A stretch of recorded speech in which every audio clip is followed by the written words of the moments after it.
34. Self Surpassing. We had 3 consecutive chapters that were songs, not discourses, in which Zarathustra tried to put into words what he was going through. Everything seemed to be going great. He was in a happy place, but then he started to feel dissatisfied, and felt that there is something in him that was trying to express itself.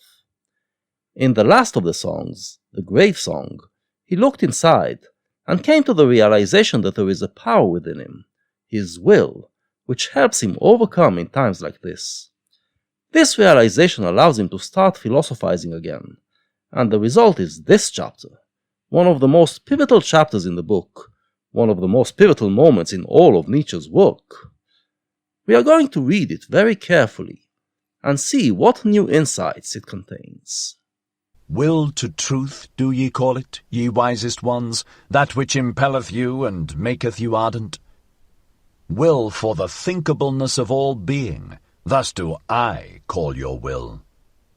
All being would ye make thinkable, for ye doubt with good reason whether it be already thinkable. Zarathustra opens by lambasting what he calls the wisest ones. This reminds us of the famous wise ones, which he criticized in a previous discourse. They, too, pretend to be driven by the will to truth, but Zarathustra blamed them that they are actually just serving the collective. Those are not what he calls the wisest ones. Here he is talking about the greatest thinkers in history, or at least most of them. They claim to be driven by the will to truth, but he sees a different motivation behind their thought. He argues that what really drives them is the will to make everything thinkable. What he means is this: when we look at reality, it looks very chaotic, but science and philosophy actually manage to find rules to this chaos, rules that seemingly govern nature, govern the reality we live in. Still, these rules don't explain everything, and part of reality remains unfathomable and seemingly chaotic. The wisest ones assure us that this part of reality is also governed by rules that our mind can decipher, and we just didn't figure them out yet. In other words, they have faith in the power of human reason to understand everything about nature, to know the truth about it, and their will to find this complete knowledge is what they call will to truth. They refuse to entertain the notion that maybe reality is actually chaotic, and our scientific laws are merely approximations that are just close enough to reality to seem like laws. By refusing to deal with this possibility, they reveal that it is not will to truth that guides them, but rather the blind faith in the power of the human mind. The question becomes, what impels them to hold this faith? But it shall accommodate and bend itself to you. So willeth your will. Smooth shall it become and subject to the spirit, as its mirror and reflection. That is your entire will, ye wisest ones, as a will to power, and even when ye speak of good and evil and of estimates of value. Ye would still create a world before which ye can bow the knee. Such is your ultimate hope and ecstasy. What actually drives them is not will to truth, but will to power. They want to achieve power over nature. If they could completely figure nature out, make it subordinate to their thought, they would have full power over it, and this is their true yearning. Thus, they have to believe that it is possible to make everything thinkable. We met the term will to power before, in the chapter titled The 1001 Goals. There, it was described as a drive that is responsible for the creation of values. Zarathustra was talking about how nations create their values, and said that the highest values, for each nation, are the things that it finds the hardest to do or achieve. They are challenges that have to be overcome, and when you overcome them, it fills you with a feeling of power. The nation then creates a table of values, which its members are required to obey, and when they manage to obey them and overcome the challenges, it makes them stronger and better. A similar thing is happening here. The will to power of wise people finds its biggest challenge in deciphering the rules of nature, and they want these rules to be the table of values which they will have to obey.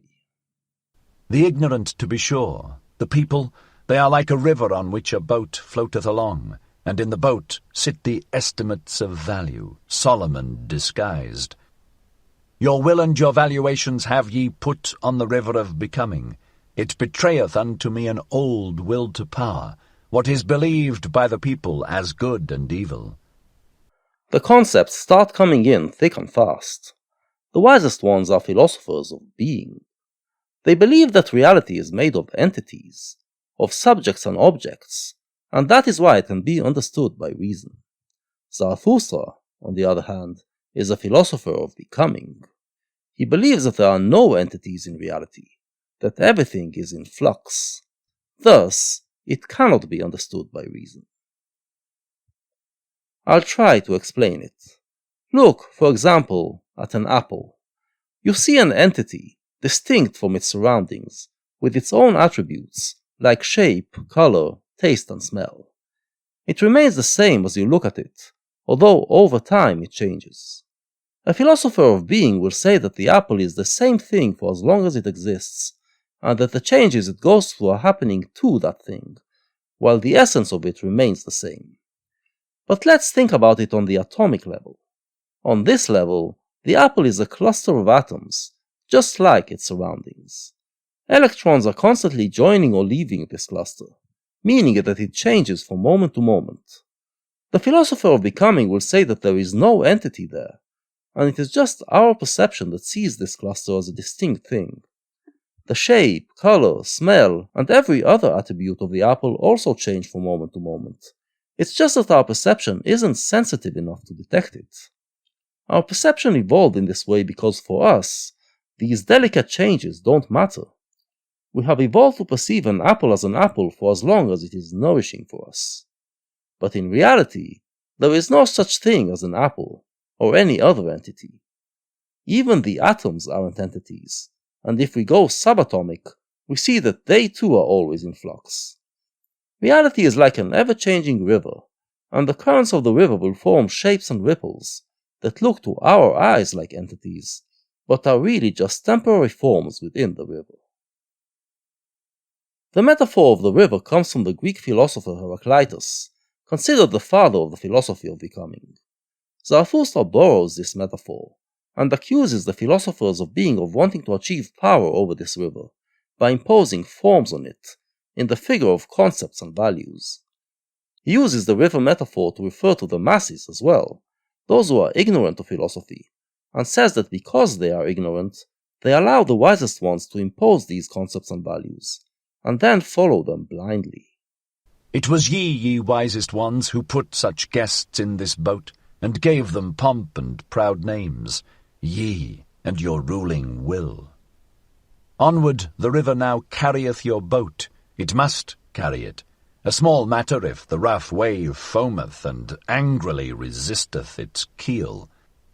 These concepts and values don't exist in nature, but were created by those wise ones. However, once they were created, they continue to sail over the river, becoming the reality that we believe in. They are not compatible with actual reality, but are close enough, so the bit of chaos that resists them is not enough to bring them down. It is not the river that is your danger, and the end of your good and evil, ye wisest ones, but that will itself, the will to power, the unexhausted procreating life will.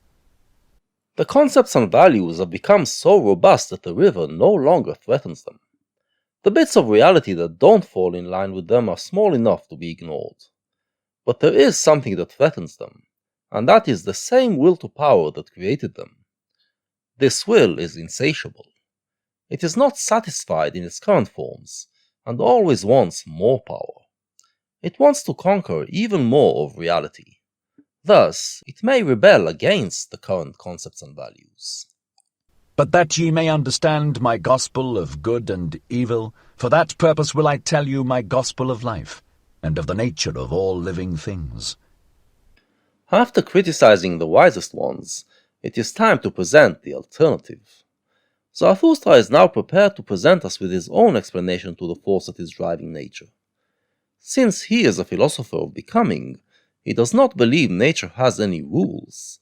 But, and this is a new insight, he now believes that there is one force at the basis of the chaos, and that this force can be described in its general attributes.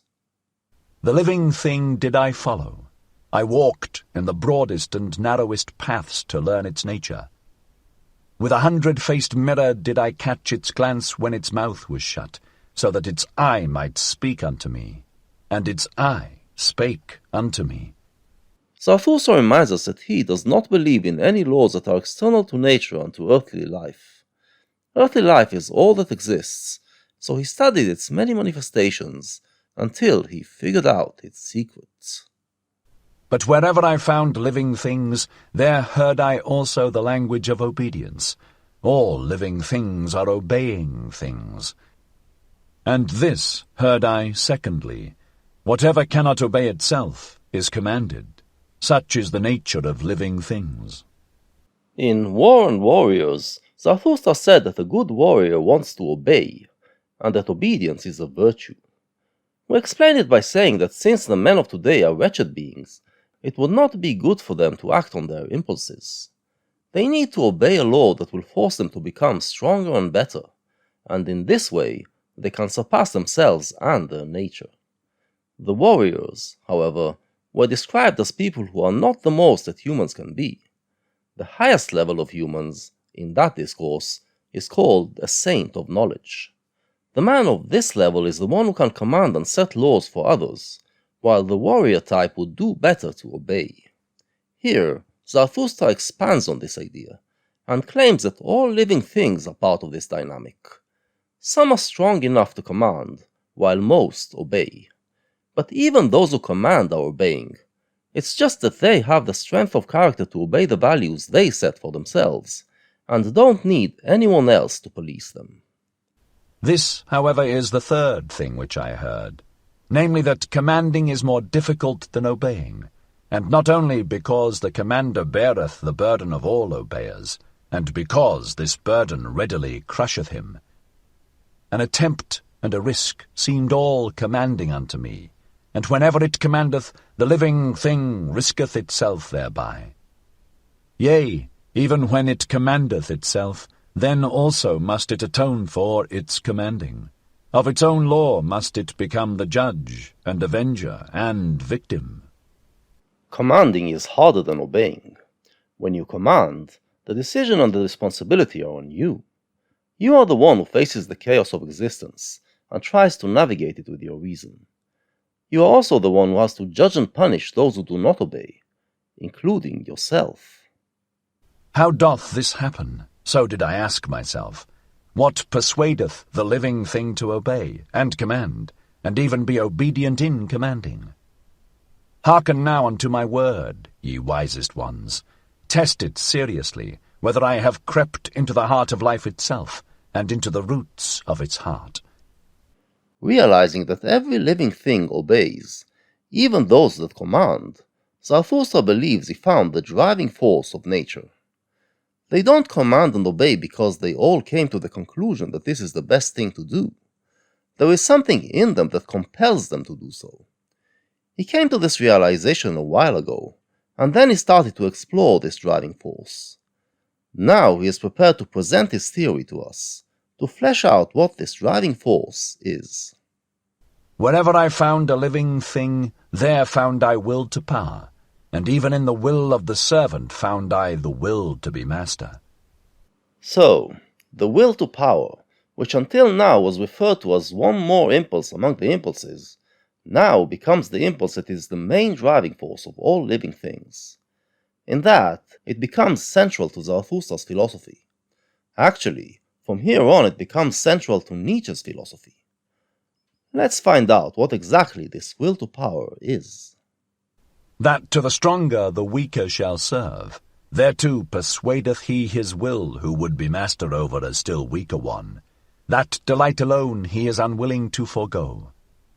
And as the lesser surrendereth himself to the greater, that he may have delight and power over the least of all, so doth even the greatest surrender himself, and staketh life for the sake of power.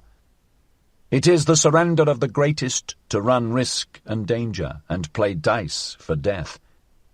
And where there is sacrifice and service and love glances, there also is the will to be master. By byways doth the weaker then slink into the fortress, and into the heart of the mightier one, and there stealeth power. The will to power is the primordial drive, the basis of everything that we do. In previous books, Nietzsche spoke of what he termed the feeling of power, something you feel when you manage to overcome something, and described it as the greatest joy of all. Here, he develops this insight, and says it is because the will to power is the thing that drives us. Actually, there is another joyful feeling that is mentioned in his earlier writings, equally as powerful, which is the Dionysian experience, an ecstasy that you feel when you surrender completely to something more powerful and forget yourself in it for a while. It was described as an opposite to the feeling of power, but here Zarathustra makes it part of the will to power as well. The will to power is designed in a way that you feel joy both to command and to obey, so that all of nature would get into master-slave relationships. Every being feels good both to command those who are weaker than them and to obey those who are stronger than them. And those who are the strongest and cannot be commanded by other living beings put their life on the line by going out on risky adventures, surrendering themselves to the whims of fate. Meanwhile, the weaker ones have their own ways to achieve power, such as getting into a loving relationship with the strong ones and gain power over them on the emotional level. No one can withstand the will to power. We are all driven by it. And this secret spake life herself unto me. Behold, said she, I am that which must ever surpass itself. To be sure, ye call it will to procreation, or impulse towards a goal, towards the higher, remoter, more manifold. But all that is one and the same secret. In the dance song, we witness Zarathustra speaking with life itself, which appeared to him as a woman. She made fun of him for trying to fathom her secrets, and doing so as a man would. That is, trying to find the stable rules behind her ever-changing nature. She claimed that she actually can be fathomed, if you think of her differently. Here, he starts to think of her differently, as a philosopher of becoming, and she finally reveals her secret to him. She is driven by the need to surpass herself. Again, like with the will to power, self-surpassing is something that we have heard of before, but which now becomes the central thing. Self-surpassing, Zarathustra now understands, feels good to him not because of some personal proclivity he has, but because he is obeying the primary impulse of life, the highest manifestation of the will to power. He thought that self-surpassing was good because it was taking him higher, and thus closer to his goal, to the Superman. But life tells him that he got it backwards. He made the Superman his goal because by directing himself towards it, he can achieve self-surpassing. How does this connect to his theory of will to power? Let's read on and see. Rather would I succumb than disown this one thing, and verily where there is succumbing and leaf falling, lo, there doth life sacrifice itself for power. That I have to be struggle, and becoming, and purpose, and cross-purpose. Ah, he who divineth my will, divineth well also on what crooked paths it hath to tread. Whatever I create, and however much I love it, soon must I be adverse to it, and to my love. So willeth my will.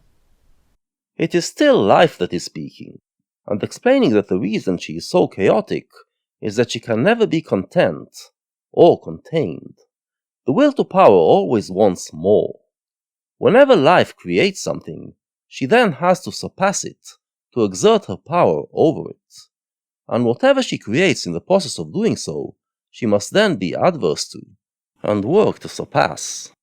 Thus, she is a conflicting bundle of goals and purposes, of struggle and sacrifice, of creation and destruction. If Zarathustra wants to achieve his stated goal of being connected to the earth and to earthly life, he must become part of this chaotic stream.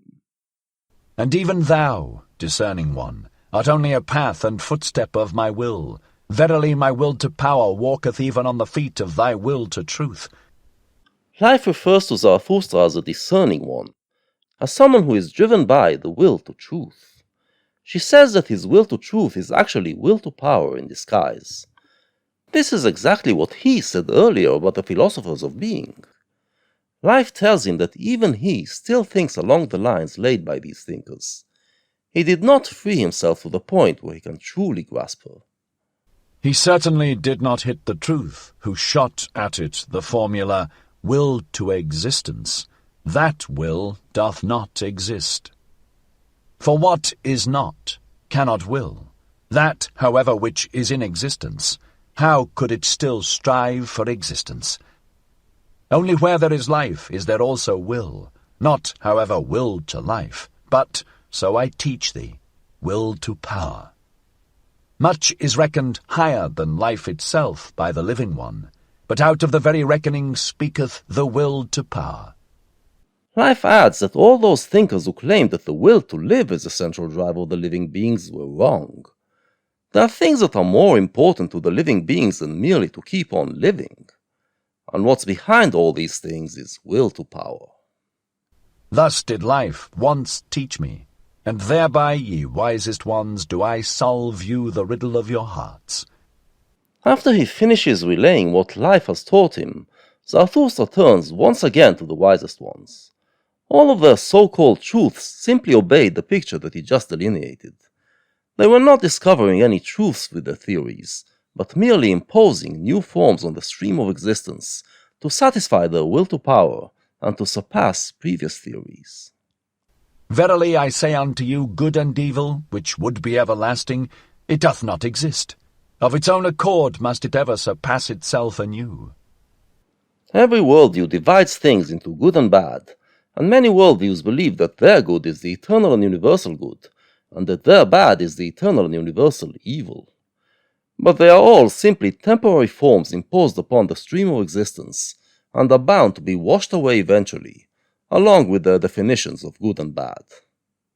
With your values and formulae of good and evil, ye exercise power, ye valuing ones, and that is your secret love, and the sparkling, trembling, and overflowing of your souls. But a stronger power groweth out of your values, and a new surpassing. By it breaketh egg and eggshell. This is what is really going on. When they create new values, they achieve self-surpassing, imposing a new worldview in place of the old worldview that is no longer sufficient. With that, they exercise power, and achieve the feeling of power. Moreover, with that they also change, and become more powerful. And when you are more powerful, new values can grow in you, which will lead to another self-surpassing. The metaphor of the egg is about how the chick eventually breaks the egg from within.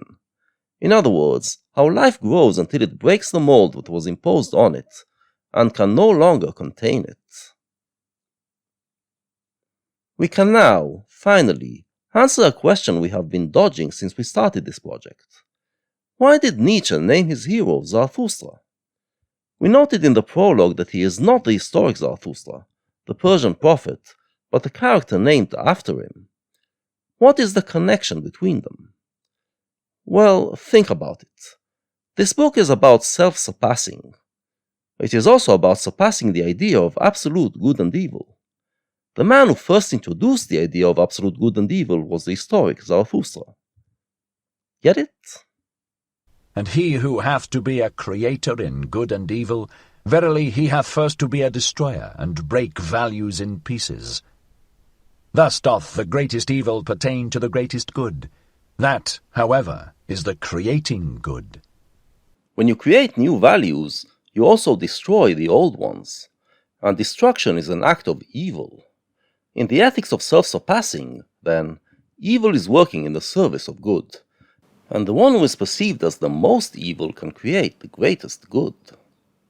Let us speak thereof, ye wisest ones, even though it be bad. To be silent is worse. All suppressed truths become poisonous. And let everything break up which can break up by our truths. Many a house is still to be built. Thus spake Zarathustra. The wisest ones are trying to eliminate evil. By creating a world based on truth, they believe they can achieve stability and peace, where people will know no pain. This, however, does not give expression to everything that is in nature, and eventually leads to the suppressed powers becoming poisonous and finding channels to express themselves in twisted ways. Zarathustra wants us to give expression to the chaos that is out there and within us, to break old molds and create new ones, even if it involves pain and suffering. The reward will be great, and will lead to a much happier world than the one that the wisest ones are trying to create. What we have witnessed in this chapter is self-surpassing. It certainly lived up to its name. Zarathustra replaced his old worldview, which revolved around the idea of the Superman, with a new one, which revolves around the idea of self-surpassing. Before, the Superman was seen as the ultimate happiness, the state we should aspire to. Now, self-surpassing becomes the ultimate happiness, because with it we express our will to power to its fullest. In self-surpassing we simultaneously achieve the feeling of power, as we impose a new worldview on reality, and also the Dionysian experience, as our old self disintegrates and submits to a greater power. The Superman, in this new worldview that Zarathustra just created, becomes just a target we direct ourselves towards, because it helps us achieve self-surpassing. Recall that in the opening chapter of Part 2, The Child with the Mirror, Zarathustra felt that there is a new worldview growing within him, still in an embryonic form, which he has to develop. He also felt that prose will not be sufficient to express it. He then went on and continued to preach in much the same way he did in Part 1, until a crisis came, and he no longer felt content. This was a sign that a new worldview is ready to be formulated, so he plunged into poetry, poeticizing his feelings, until finally his rationality was able to grasp what it is that he is singing about. In this chapter, he finally achieves self-surpassing and articulates the new worldview. With this new worldview, Zarathustra feels that he finally managed to achieve his goal of fully connecting to the earth. Since the secret of earthly life is that it constantly has to surpass itself, the ethics of self-surpassing are true to this life. Zarathustra managed to overcome the crisis, re-emerge out of the ashes with a newer and more powerful self. Will his happiness last? We will have to carry on and find out.